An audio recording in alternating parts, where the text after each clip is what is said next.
আপনারা কেমন আছেন? আশা করি সবাই ভালো আছেন। আজকে আবার রান্না নিয়ে আসছি। এখানে আমি অল্প বাটার আর রিফাইন তেল নিয়ে নিয়েছি।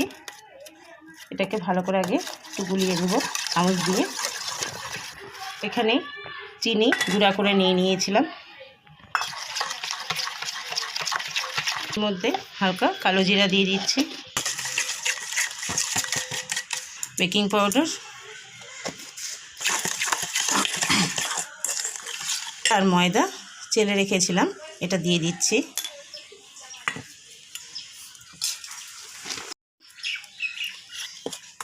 আগে প্রথমে এটাকে নেড়ে চেড়ে নিব।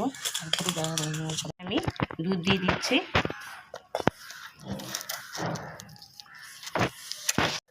এখন এরকম একটা ডোর মতন মেখে আমি কিছু সময়ের জন্য রেখে দেব।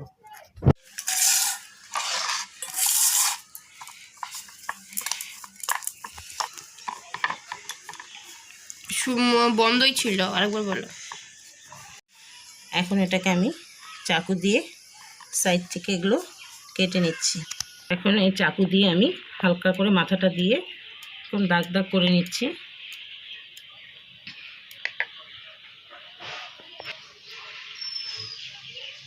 এখন এই শেপের মতন করে আমি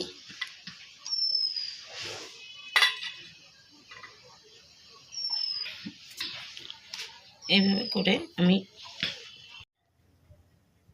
এখন আমি ওগুলো তেলের মধ্যে দিয়ে দিচ্ছি। এরকম লাল লাল করে আমি ভেজে নিচ্ছি। বিস্কুটগুলো ভাজা হয়ে গেছে, আমি নামিয়ে নিচ্ছি।